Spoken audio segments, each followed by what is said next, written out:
안녕하십니까, 서승입니다. 자, 지난 시간에 저희가 가지급금 인정이자 조정을 하면서요, 이제 차입금에 대한 내역을 살펴봤었는데, 자, 그러면서 이자, 저희가 이자 비용으로 처리했던 부분들이 이제 업무무관 지급이자 조정을 통해서 업무와 관련성이 있는 것만 이자 비용 인정이 되고, 그렇지 않은 경우에는 이제 부인을 하는 내용에 대해서 살펴보려고 합니다.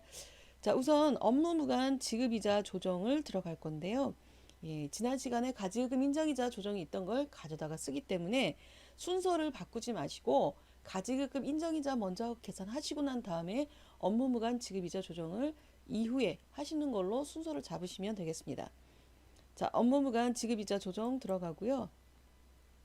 자, 여기 들어가시면 업무무관 지급이자 조정이라고 하는 건 그 이자 비용들 중에 업무와 관련 없이 구매한 부동산, 동산, 그리고 가지급 인정이자 대상이 됐던 가지급이나 가수금 적수, 여기와 관련된 이자 비용, 이런 부분들은 부인을 하겠다라고 하는 것이죠.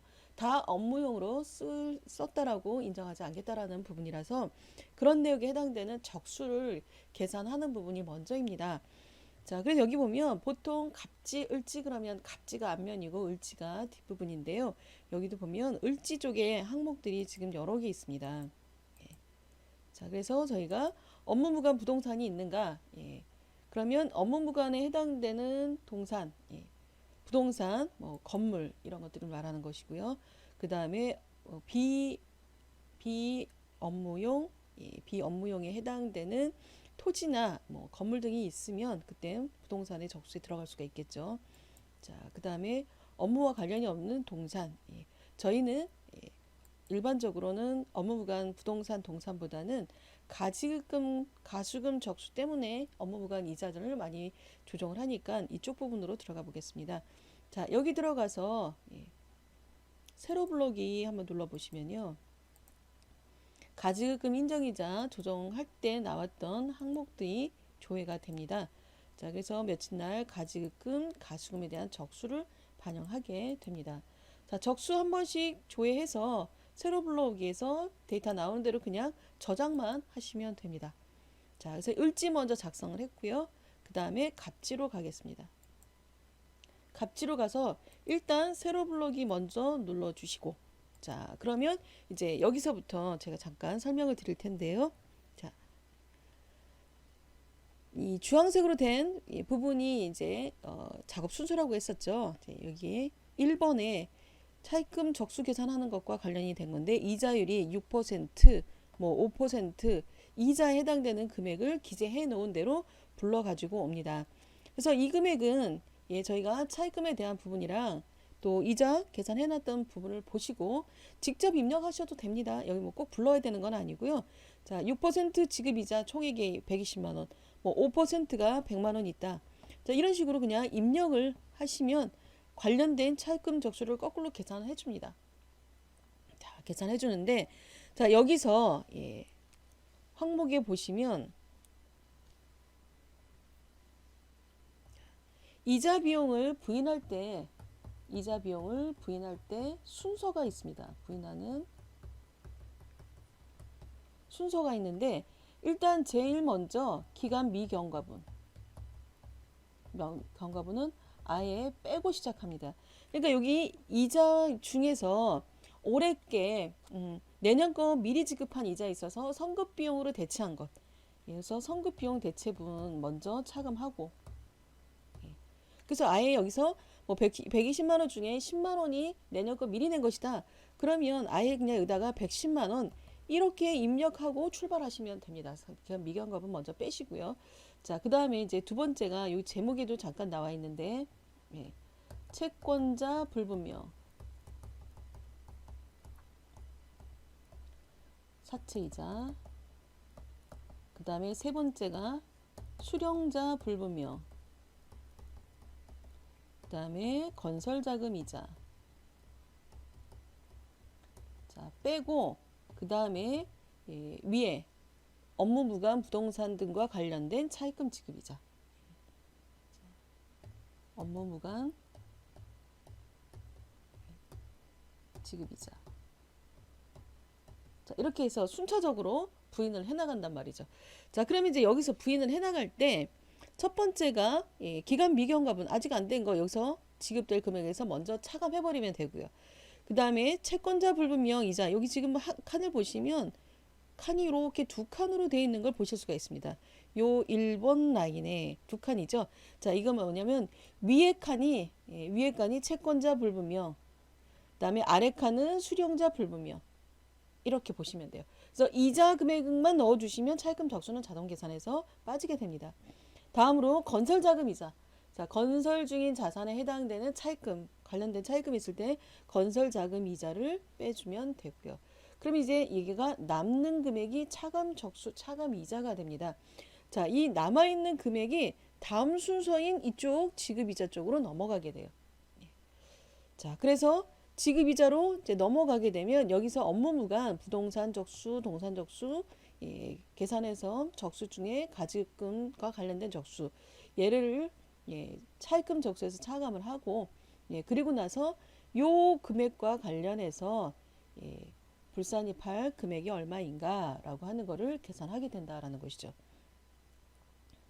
자, 그러니까 지금 제 데이터는 120만 원이 몽땅 업무무관 가지급금과 관련이 있다라고 볼 수 있다라는 거죠. 그래서 송금 불산입 전체 120만 원 다 불산입하겠다.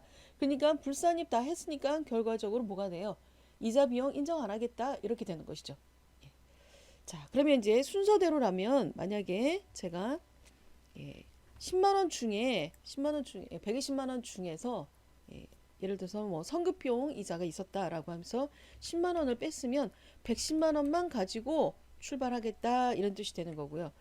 이 중에 채권자 불분명 이자가 있었다면 여기서 채권자 불분명 이자 뭐 20만 원이다 라면 20만 원 차감하고, 자, 그러면 차감된 나머지 지급이자, 자, 앞 단계에서 차감했고 그 다음에 나머지 지금 채권자 불분명에 대한 이자 뺀 나머지가 이쪽으로 넘어간다라는 거죠.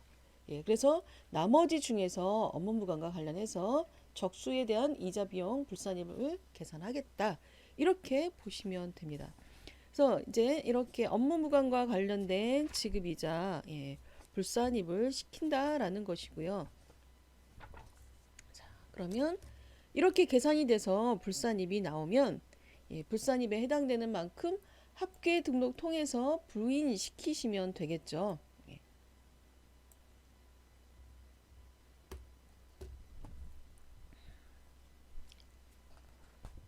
자, 정리가 되실까요?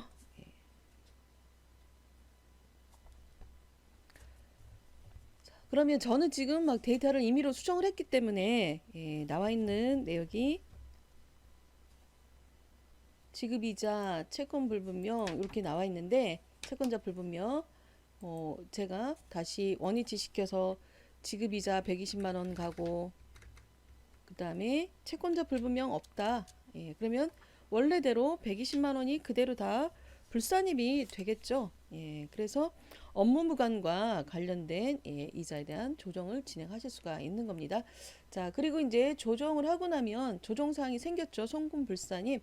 그래서 합계 등록해서 부인사항을 소득금액 조정 합계표에 넣어 줄 건데요. 자, 여기 지급이자와 관련된 업무무관 지급이자와 관련된 불산입은 나중에 기타 사회 유출로 처분해 버리시면 됩니다. 이자 비용 부인하겠다라는 것이니까.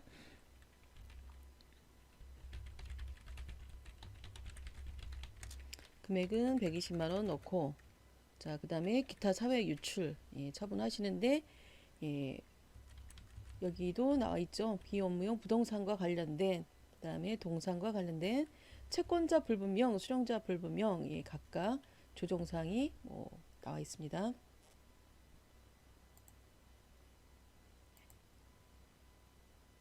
자, 비업무용 저희가 가지급금과 관련됐기 때문에 비업무용 부동산 등에 관련된 차입금, 지급이자, 송금 불산입하고 기타 사회 유출로 처분함 이렇게 해서 정리를 하시면 되겠고요. 자, 이 중에서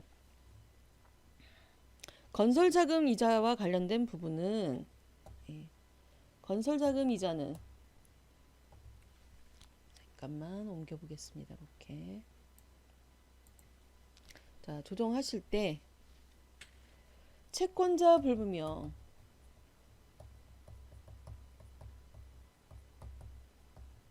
자, 이런 경우는 대표자의 상여로 처분하시면 되고요.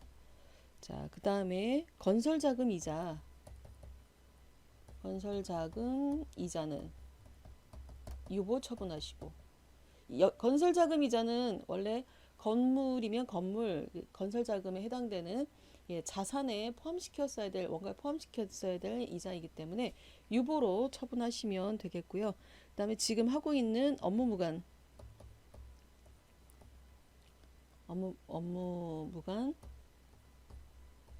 부동산 등과 관련된, 자, 여기는 기타 사회 유출로.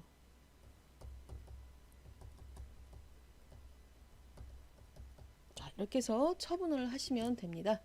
자, 그러면 이제 업무 무관 지급이자와 관련된 이자 불산입에 대한 내용이었고요. 자, 여기서 제가 지금 건설자금 이자에 대한 부분을 여기서 처분했는데, 자, 요 내용은 잠깐 설명을 드리겠습니다. 예. 자, 여기 보면 화면 위에 채권자 불분명, 수령자 불분명, 건설자금 이자와 관련된 이자를 여기서 바로 부인을 했죠. 자, 그러니까 소득 처분을 여기서 진행을 했단 말이죠. 자, 그런데 그럼에도 불구하고 어떤 소식이 있냐면, 업무무관 지급이자 밑에 보면 건설자금이자 조정명세서가 있습니다. 자, 건설자금이자 조정명세서에 갔을 때 여기에 나와 있는 항목들이 결과적으로 앞에 업무무관 지급이자 조정을 할 때 건설자금이자 조정을 하면서 부인했던 항목에 대한 추가 내용이라고 보시면 되겠고요. 그래서 여기서 나오는 내역은 처분이 아니라 건설자금 이자에 대한 계산 내역이기 때문에, 자, 그 금액에 해당되는 부분을 참고 사항이다라고 보시고 그렇게 이해를 하시고, 여기다가 조정은 추가로 작성을 해 주시되, 건설자금 이자에 대한 이 서식은 작성을 하시되, 건설자금 이자에 대한 조정은 건설자금 이자 조정명세서에서 합계 등록하지 않는다.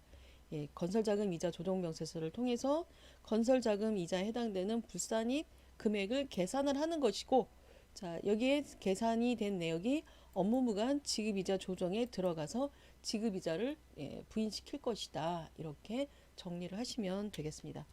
그래서 업무무관과 관련된 가지급금 인정이자가 있으면 지급이자 조정까지 같이 진행이 돼야 된다. 이렇게 기억을 하시면 되겠습니다. 정리되셨죠? 자, 그러면 저희 다음 시간에는 퇴직급여 충당금 조정해 보도록 하겠습니다. 수고하셨습니다.